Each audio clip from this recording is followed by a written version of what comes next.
ख़वातीनो हज़रात, मैं आपका दोस्त और आपका होस्ट सईद शाज़ेन शाह की खिदमत में हाज़िर हूँ एक नई वीडियो लेके। ये वीडियो थोड़ी सी लेट आ रही है, इसलिए माफ़ी चाहता हूँ।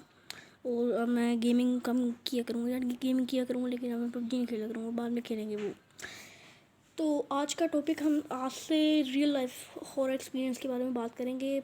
इंडिया की फेमस एक्ट्रेस बिपाशा बासु की जो लाइफ के हॉरर एक्सपीरियंस पे बात करेंगे। उनकी लाइफ में बहुत ज़्यादा हॉरर एक्सपीरियंस हुए हैं। वो जब छोटी थी उनकी लाइफ में बहुत ज़्यादा हॉरर एक्सपीरियंस होते थे। उनकी शूटिंग्स के दौरान भी काफ़ी ज़्यादा हॉरर एक्सपीरियंसेस होते थे बिपाशा बासु के, क्यों। और वो आज नंबर 1 एक्ट्रेस हैं। यार सॉरी यार, मैं माफ़ी मांगना चाहता हूँ यार। वो असल में ना काफ़ी ज़्यादा लंबा इंटरव्यू वगैरह था, तो ज़रा मैं भूल गया उसके बारे में। पता नहीं फुटपाथ फिल्म थी, पता नहीं कौन सी फिल्म थी। उसके अंदर ना वो जहाँ पर शूटिंग हुई थी ना उस फिल्म की, वो वहाँ पर ना एक हॉन्टेड जगह थी, ठीक है ना। वहाँ पर शूटिंग हुई थी। वो मेरे यहाँ से फुटपाथ ही फिल्म थी, क्योंकि वो बिपाशा बासु की पहली फिल्म थी। पता नहीं यार, मैं भूल गया, काफ़ी ज़्यादा लंबा था। क्या कहते हैं इंटरव्यू। ये ना समझना कि मुझे इंग्लिश नहीं आती, इंग्लिश में था इंटरव्यू, इंग्लिश आती है। मैं इधर ब्रिटिश स्कूल में पढ़ता हूँ, उसकी इंटरनेशनल स्कूल है, ब्रिट स्कूल। कभी सर्च करना, ब्रिटिश वालों का है। यार वो इंग्लिश में था। मैं अपनी ऑडियंस से माफ़ी मांगना चाहता हूँ, लेकिन जो भी थी ना जगह, उस जगह में जो था ना वो हॉन्टेड थी। तो वहाँ पर ना उनका एक डायलॉग होता है, एक कमरे के अंदर उनका डायलॉग होता है। कमरे में कोई भी नहीं था, दूसरे कमरे में कैमरा लगा था और उस कमरे में कोई भी नहीं था। बिपाशा बासु अपने डायलॉग अच्छी याद कर देती थी, जो वो अकेली क्या कहते हैं, यानी कि सीन एक ही बारी में सीन कर देती थी। लेकिन जब वो उस कमरे के अंदर अकेली थी, कोई भी नहीं था उनके पास, यानी कि उनका होता है कोई असिस्टेंट होता है, कोई आर्टिस्ट होता है, कोई क्या कहते हैं मेकअप डिज़ाइनर, कोई डिज़ाइनर होता है, कोई मेकअप करने वाला होता है, वो नहीं था उनके पास कोई। वो अकेली थी, कैमरा भी दूसरे तीसरे रूम में था। तो उनको लगता है उनके पास कोई औरत खड़ी है, वो काफ़ी ज़्यादा डर जाती हैं।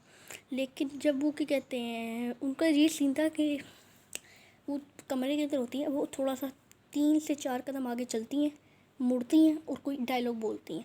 वो उनको डायलॉग बहुत अच्छे तरीके से याद था। उन्होंने टेस्ट भी दिए थे वो प्रोड्यूसर को, यानी कि उनके पास खड़े हो गए दूसरे रूम में। अब वो अलग रूम में थी, अब कैमरा दूसरे रूम में लगा हुआ था। वो जाती हैं, यानी कि स्ट्रेट जाती हैं, मुड़ती हैं, डायलॉग बोलती हैं। उनको डायलॉग याद नहीं रहता। इस तरह 7-8 बार करती हैं, लेकिन उनको डायलॉग याद नहीं रहता। तो वो हैरान रह जाती हैं कि वो काफ़ी ज़्यादा लोग हैरान होते हैं, क्योंकि बिपाशा बासु अपने डायलॉग बहुत अच्छे याद करती थी। एक ही टेक में सारा कुछ कर देती थी, यानी कि अगर उनको डायलॉग अच्छे आते तो एक टेक में सब कुछ ख़त्म। और बहुत ज़्यादा एक्सपीरियंस थे उनकी लाइफ के। अभी मैंने रिसर्च की है, यानी कि मेरे पास 2 फ़ोन है, ये जो बार बार कट रहा है। मैं अपनी ये एक रिकॉर्डिंग बंद कर रहा हूँ, उसके बाद फिर स्टार्ट कर रहा हूँ। वो आर्य मिल्क कॉलोनी भी एक जो है हॉन्टेड प्लेस है, वहाँ पर भी उनका एक हुआ है हॉन्टेड किस्सा। लेकिन मैं आपको पहले वो बताता हूँ। वो उसके बाद जो है ना, जब वो उनकी एक डायलॉग्स की बोलने की थी बारी, जब वो उसके बाद, यानी कि जब मैंने आपको बताया वो जब मूर्ति थी तो उनसे डायलॉग नहीं बोले जाते थे। उसके बाद उनका एक और सीन था, वो जब बोलने लगती थी ना तो उनको पिन ड्रॉप साइलेंस होता था, क्योंकि फिर इस तरह डायलॉग ख़राब हो जाते हैं। अब वो उनको पता चला कि ना कोई गाना गा रही है औरत वहाँ पर, ठीक है ना। वहाँ पर इस तरह के रूमर्स थे कि वहाँ पर एक औरत क्या कहते हैं कई लोगों को दिखती है गाना गाते और वो मर गई थी। इस तरह के रूमर्स थे। तो वो ना अब वो कहती है कि अब बिपाशा बासु ने कहा कि नहीं, मैं नहीं मैं अपना डायलॉग नहीं बोल सकती, क्योंकि आप फिर मुझसे दोबारा ये डायलॉग बुलवाएंगे। उन्होंने कहा, उन्होंने 3-4 बार एक्शन का कहा, उन्होंने कुछ नहीं बोला। और वो जो उनकी असिस्टेंट डायरेक्टर थी, वो भी कह रही थी मुझे गाने की आवाज़ आ रही है।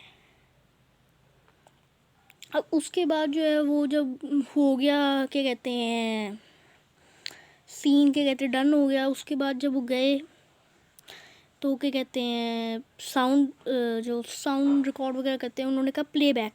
उन्होंने जब प्लेबैक किया तो वहाँ पर इस तरह की बिपाशा बासु की आवाज़ के अलावा कुछ भी नहीं था। It was completely silence.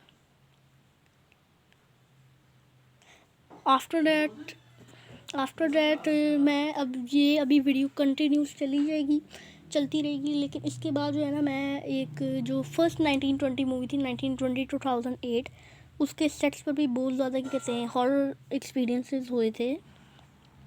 वो भी मैं क्या कहता हूँ, वो भी मैं करूँगी एक्सप्लेन। वो बहुत अच्छी, यानी कि जो एक्ट्रेस थी उनके साथ बहुत कुछ बुरा हुआ था, वो बहुत ज़्यादा अनएक्सप्लेन्ड है। आप वो खुद इंटरव्यू भी देख सकते हैं। मैं आपको आज रात या इंशाल्लाह कल आप वो वीडियो अपलोड कर दूँगा। और मैं गेमिंग करूँगा।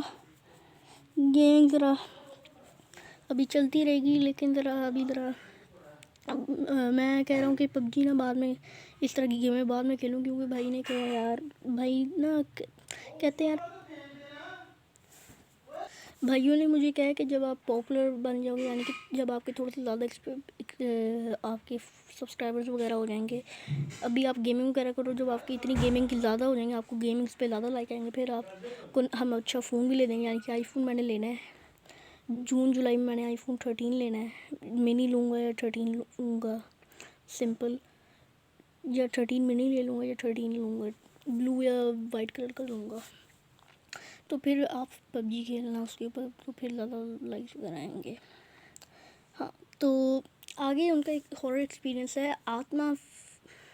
ये मैंने एक सेकंड यार, कंफ्यूज हो गया। असल में ना, मैंने जो अब आखिरी एक्सपीरियंस देखा है ना, वो अब ये है कि वो ना एक प्रैंक किया था उन्होंने, उनके दोस्त ने ना, जो आत्मा सीरियल नहीं है उसकी जो शूटिंग थी, ठीक है ना, उसके दौरान ना बिपाशा बासु के साथ ना उनके दोस्त ने ना क्या कहते हैं प्रैंक किया था। वो असल में ना वो ना आर्य मिल्क कॉलोनी असल में भी हॉन्टेड है जगह। वहाँ पर लोग कहते हैं कि हम ना एक चिट्टी साड़ी में, यानी कि एक वाइट साड़ी में औरत देखते हैं, जो ना हमें, यानी कि जब हम रुकते हैं तो हमें मारती है, ये वो बहुत ज़्यादा उसकी दिखती है, क्या कहते हैं, बहुत ज़्यादा ड्रोनी दिखती है, और बड़ा उसका क्रीपी सा फेस है, वो हमें क्रीपी स्माइल देती है, और हमारे साथ फिर कुछ हो जाता है। तो इस तरह हुआ था, तो वो डर रही। अब ना उन्होंने ना किसी ना उस आत्मा सीरियल के दौरान ना, मैं पहले देखता था वो सीरियल, उसके दौरान ना उन्होंने उसी कोई औरत को देखा वाइट साड़ी में, वो डर गई। अब जो उनका जो लीड एक्टर था, या पता नहीं दोस्त था, एक्टिंग कर रहा था, मुझे नहीं पता, मैं बहुत पहले देखता था, वो उन्होंने कहा कि मैं देखता हूँ। आगे जाके उन्होंने देखा, आगे जाके वो डर रही थी, उन्होंने कहा ना जाओ ना जाओ। एकदम जब उन्होंने उसका फेस देखा उस लड़की का, वो भाग गई बिपाशा बासु उनको लेकर, उन अपने जो भी उनके फ्रेंड थे या लीड एक्टर थे आत्मा सीरियल के, उन्होंने कहा it was just a prank, वो मेरी फ्रेंड है। उन्होंने फिर उससे उनको मिलाया, बस एक प्रैंक था, यानी कि उनका एक और एक्सपीरियंस नहीं था। मैंने कहा आपसे शेयर करूँ,